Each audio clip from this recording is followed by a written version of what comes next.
What of them about the no TV so you best like now commentary subscribe to the channel now. And then you can say IMF for any Ato Forcing, which is incoming Minister of Finance, and then John Dramani Mahama, due to change of power, internet so we meet the new executives will discuss the way forward. Then contracts, new contracts will be signed, and I say new administration wants to continue working with them. Then I want share or one day in some degree. Actually, I be able to connect with Jim Chechima by best like another comment. That's a subscribe to your channel for this exciting news. The back of the equity will share Ghana team and send Ben about the 2 many young connect him. Program at that country has not ended. Therefore, the team wants to engage this new administration about their economic policies and how that will impact on the program that Ghana has with the IMF. Joy Businesses learned that the team came to town yesterday and they are likely to finalize their meeting this weekend or Monday. Sources say the meetings are proceeding as planned, at least for now. However, persons close to government say this engagement may offer them an opportunity to test the waters when it comes to their push to renegotiate Ghana's program with the IMF. The IMF, on the other hand, has told Joy Business that even though they are not opposed to the program being reviewed, whatever government wants to push should be in line with the framework of the fund program. Now, Finance Minister designate Ato Forson has also disclosed that if confirmed by Parliament, he will be moving for more funding for Ghana's program with the IMF and also a possible program extension. Sense of a new leadership, a man who brings enormous experience to the job.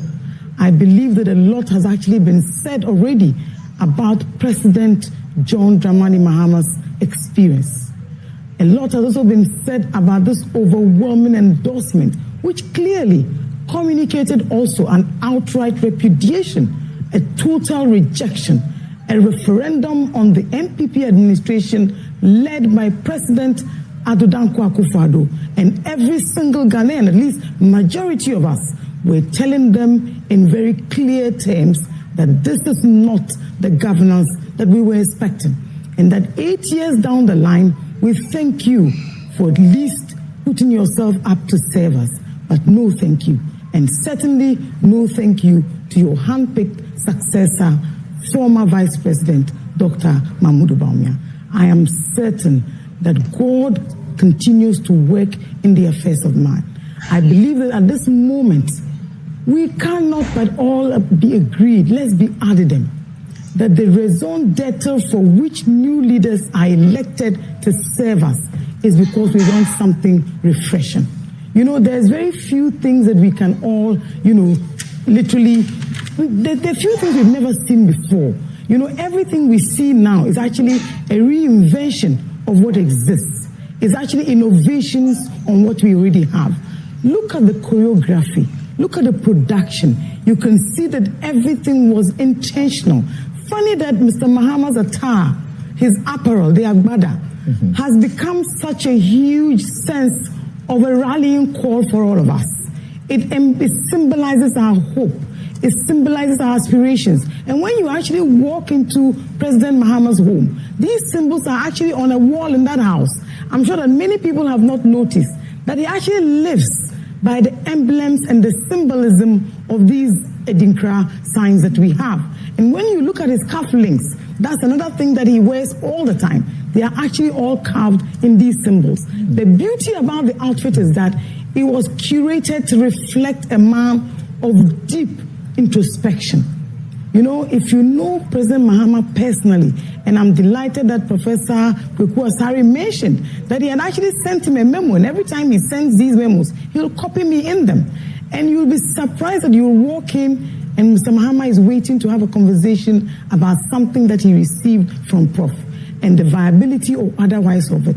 Or that I'm adding on this and maybe tell Prof, this is what I expect to see. You know, there is a quality about President Mahama. It's his ability to interact with persons from all walks of life. And it's the fact that he also surrounds himself with enormous talent. You will be surprised the objectivity that he expects from those of us who work very closely to him.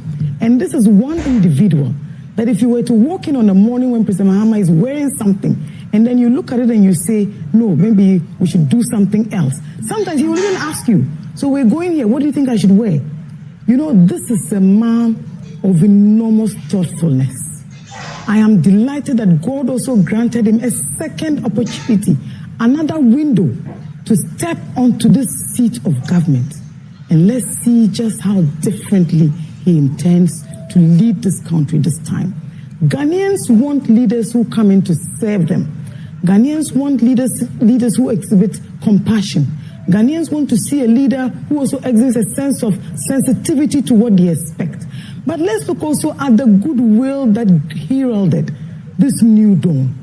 The numbers of heads of state from Africa and beyond, the conversations in the United States of America by the outgoing President Biden administration about who should represent them at this particular inauguration, the conversations from the United Kingdom about who should represent the Prime Minister of the United Kingdom, the many prime ministers, vice presidents, envoys, and what have you who thronged this, Black Star Square on that auspicious occasion.